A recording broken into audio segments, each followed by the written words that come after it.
Good morning, everybody. Nice to see all these faces in the room. My name is Kelly Cole. I'm a Senior Vice President of Government Affairs at CTIA, and I have the distinct privilege of introducing you this morning to Chairman Mike McCaul. He is the Chairman of the House Homeland Security Committee. He is in his 7th term in the U.S. House of Representatives and has been representing the 10th Congressional District of Texas for that period of time. As chairman of the House Homeland Security Committee, his top priorities are protecting the homeland from evolving threats of terrorist and foreign fighters, securing our borders, enhancing our cyber defenses, and providing oversight for the Department of Homeland Security, making sure that they can carry out their mission every day as well as they possibly can. So we're very much looking forward to Chairman McCaul's insights and his outlining of his legislative agenda. So please join me in welcoming him up to the stage.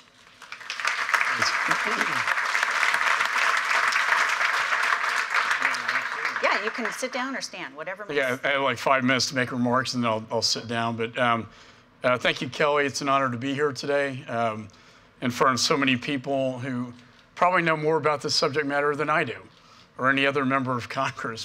But I had to say this is one of the most important issues that I see facing the nation, our national security. I deal a lot with all the threats, including ISIS and Al Qaeda, the kinetic threats, the threats that we see from hostile foreign adversaries. But cyber really transcends everything. And when I look at the amount of consequential damage it could cause, it really gets our attention.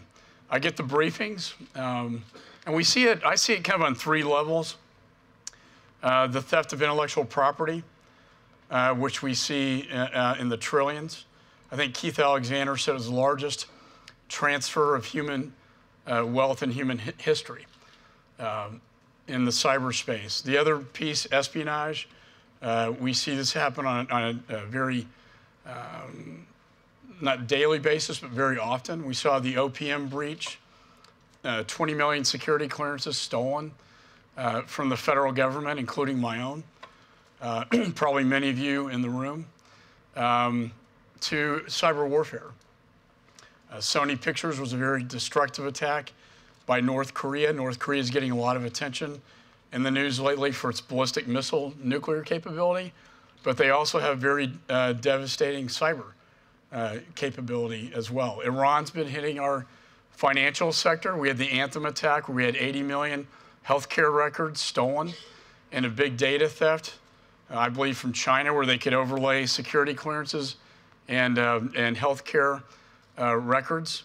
And then I think one of the most, to me, one of the most, I think, disturbing breaches was the CIA that was reported recently, where our cyber weapons were reportedly stolen from the CIA. This is getting not better, it's getting worse. We are losing in the digital war, the digital space. And then to compound the issue, we had Russia. Russia's been involved in our elections for a long time, but now they have a new tool to use, and it's a cyber tool, and they use it very effectively. They used it in our last election, and I always say I don't care if you're a Republican or Democrat, an attack on our democracy from a foreign adversary should concern all of us, and we should call them out for that and make sure it never happens again. I'll be going over to Europe and the Baltic states in May, where the elections in Europe are currently under a cyber attack by Russia to influence the European elections in France and Germany. I know everybody in this room is more involved in the sort of communication space. There's a lot more that Kelly and I plan to talk about, but I wanted to give you kind of that higher level view as I see it from a national security standpoint. The cyber warfare piece, the ability to shut things down, is far more devastating than an active shooter or a suicide bomber could ever be. When you look at the power grids, to telecommunications, to energy, the ability to shut down those critical infrastructures in the United States, and we have 16 of them, now 17 with the elections being thrown in, that we need to protect.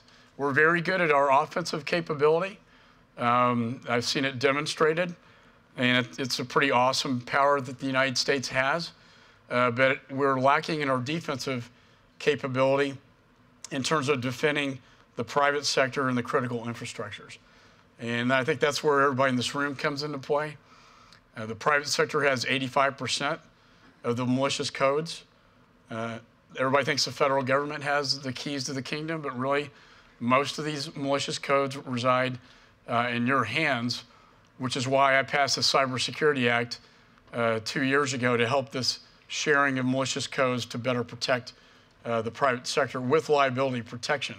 It was the biggest landmark bill ever passed by the Congress to try to do something about our defensive capability. In a time of war, of course, the DoD would stand up to defend the nation if we were under a cyber warfare attack by a foreign adversary.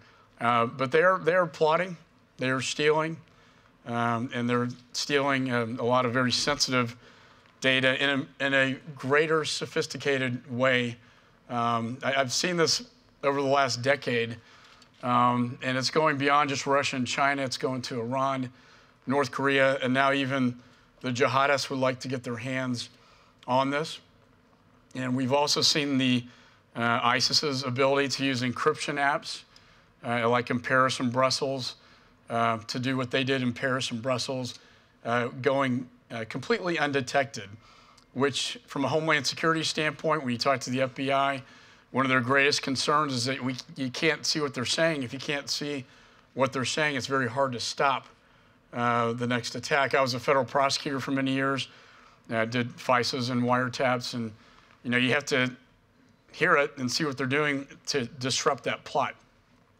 And now we're having to use other means to do that, which I think puts our country in a more dangerous spot. So this technology has really enhanced, we're in the digital world now, fully. We can debate the OPM breach, insider threat, the CIA breach, was that an insider threat or external? But the fact is that we're all tied to the internet in some form or fashion. You in this room, the Internet of Things, the Dyn breach that hit the Internet of Things can hit all mobile devices and steal data and shut those down as well. So we got to be prepared. And we're doing a lot in the Congress and in the federal government to update our systems, our legacy systems, to protecting the private sector from these threats. But ultimately, I think the federal government can help, but ultimately, I think the power resides in the private sector to help. We can work with the private sector, and ultimately it's in the private sector's hands to protect itself. And so with that, thank you for having me, and I look forward to the Q&A. Great. Thanks.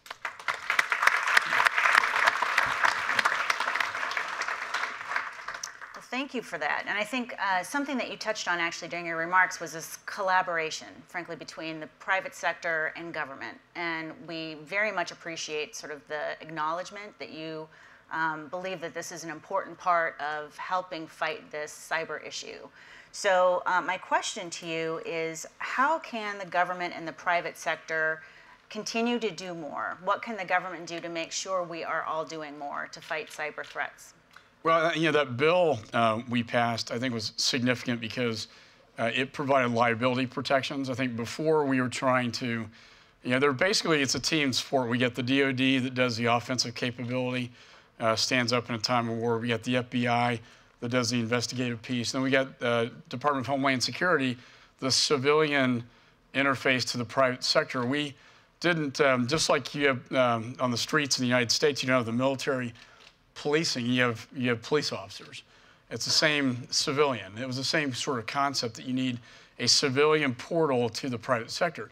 The missing piece was always the liability protection, because most companies would say, oh, we can't share our malicious codes with other companies because we could get sued. We have a fiduciary duty. We don't want to expose a vulnerability. It can be done in a way where these are ones and zeros. These are not company names. and it also can be done with liability protection. Significantly, not just the portal from the federal government to the private sector and private to the government, but also private to private. That was something I pushed very hard for because I felt so much this resides in the private sector that if we gave the private sector the ability to do this with liability protection, then we can greater enhance our defense mechanisms and protect our networks in the private sector. This is kind of an experiment. So we have oversight. The capabilities are increasing at the department. And I think it's all going in a positive direction. One of my biggest priorities in this Congress will be to elevate their mission by creating a cybersecurity agency within the Department of Homeland Security. Right now, it's the NCIC, and it's under the MPPD. Not to get into a lot of acronyms there, but it's not a priority. It's not a focused mission that can be streamlined and effective. And I think in this evolving threat that we're facing, it's vitally important that the department has a separate agency devoted solely to cyber security. So what's the status of that legislation right now? It's interesting you mentioned that. We just got the White House's technical assistance remarks back, and it looks very positive. The administration, I think, supports this. We'll be introducing the bill soon. We were waiting for the White House, which just got that word. Perfect timing. It was. Big news here today. Good. And we'd like to move it quickly as a standalone bill. I'm going to reauthorize the entire department, but this is too important. We want to move it as a standalone, and I think it could greatly enhance our efforts. You know, during the election, we heard a lot about cybersecurity, and certainly President Trump has made this sort of a priority of his administration. And I think, you know, we've been hearing for some time that there's an executive order perhaps coming out. Any news you want to share on that front? Well, yeah, I think particularly in this space, it is complicated, and you want to get it right. And I applaud them for taking a little pause here and trying to figure out what the right course of action is before they pushed it out.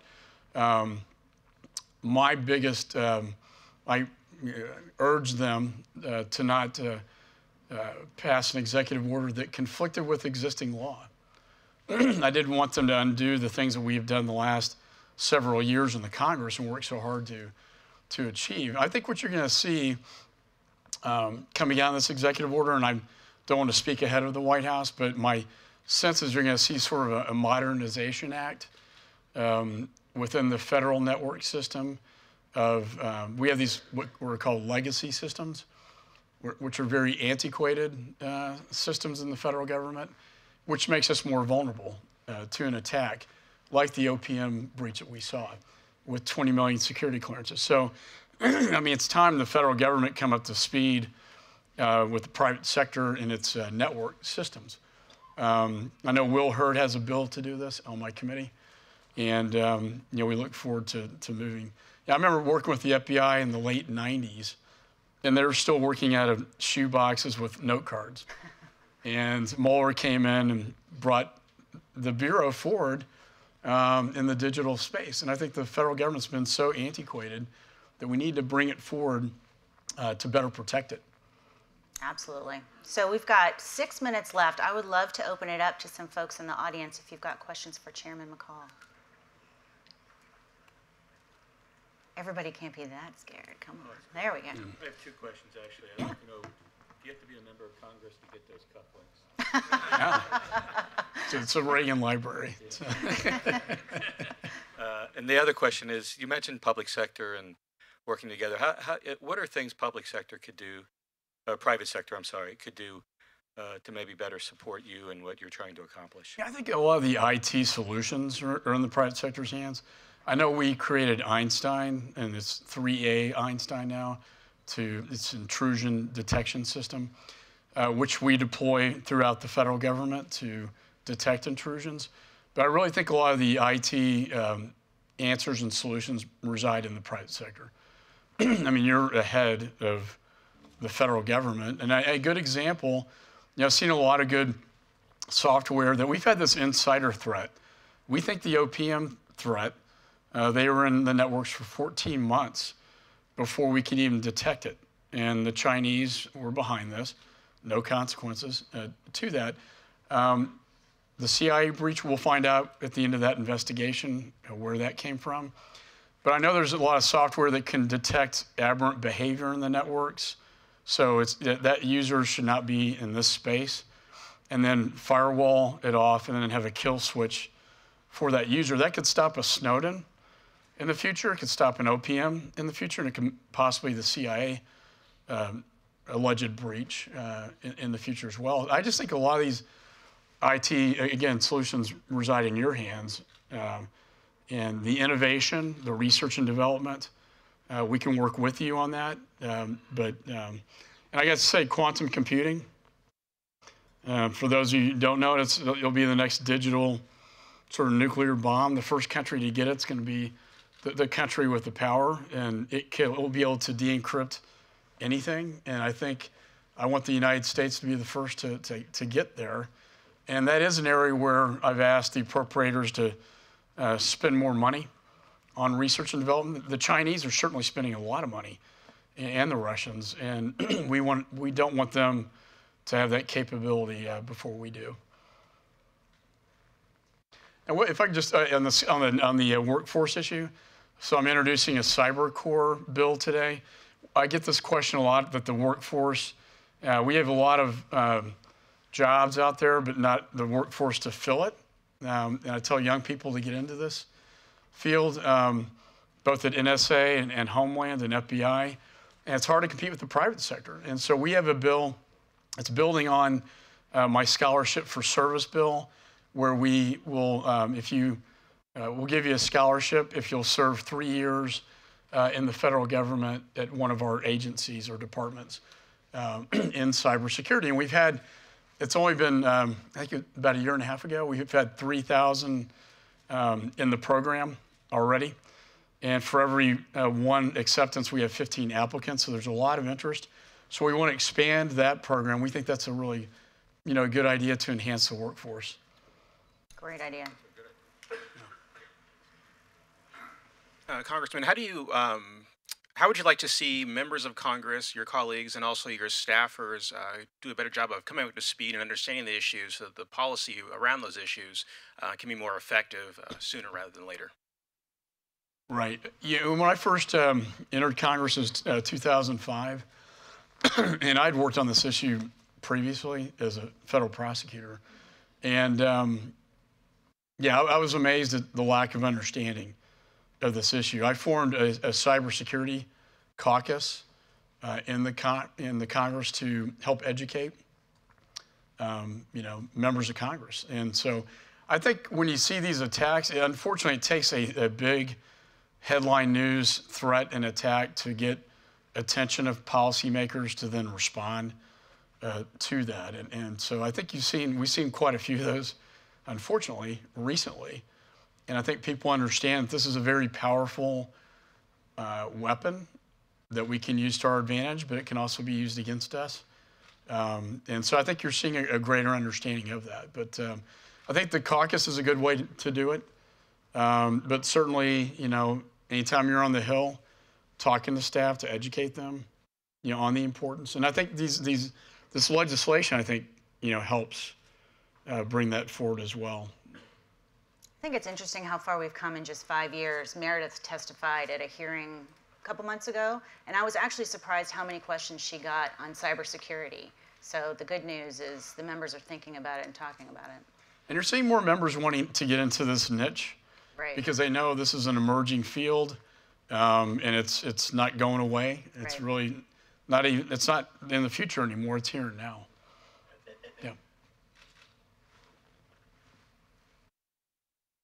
Just to follow on the last question, I'm Mike Nelson with Cloudflare, but I also worked on the Hill long ago. Of all the things that you've heard members of Congress and their staff say, what's the thing that's most disturbing? What misunderstanding disturbs you most and worries you most? For me, it's that our industry can do anything, can do it tomorrow, and can do it for free. But I'd be curious from your position, what's the most important misunderstanding that we need to correct? Well, I don't want to dime out my colleagues. No names. That's what We don't need anonymity's names. for. I won't mention any names. I think it's more that it's more of a fundamental lack of understanding that this is just some computer geek issue, and it's technical, and it doesn't have real life consequences to it. But when a lot of members who do have clearances from a previous life like mine got their clearance stolen, I think, and they got that letter from OPM, then I think they understood the gravity. I think the CIA breach, and I think we're seeing more and more of these things. But I think there's just been a fundamental, again, lack of understanding. They just think it's just a computer science issue, and it's not going to affect American lives in a real way. Well, look, Target, Home Depot. Who hasn't had their credit card compromised lately? I mean, I've had mine 4 times. Target, Home Depot is a Russian organized criminal attack, and they like to do that. They like to steal credit cards, and they make a lot of money, doing that. And so I think when it starts impacting everyday Americans, in that kind of way, people sort of wake up. I get a phishing email every day. The one with the little boxes with the question mark, and there are about 20 of them. I mean, or you get them from people but the subject matter doesn't make any sense. So I know how to identify these, but the average American maybe doesn't. And as once you click, they're in your networks, and we're getting more and more. I mean, I have to tell you, the attacks on the Congress and all federal agencies have grown exponentially. And they're hitting us every day, but not just the federal. I mean, it's the private sector, as you know. Financial institutions are under a barrage of attacks on a daily basis. Well, was that uplifting news? Thank you so much But for we coming win. here. We win at the end of the day. Absolutely. Thank you so much. Let's go. Very nice to see you. Sure.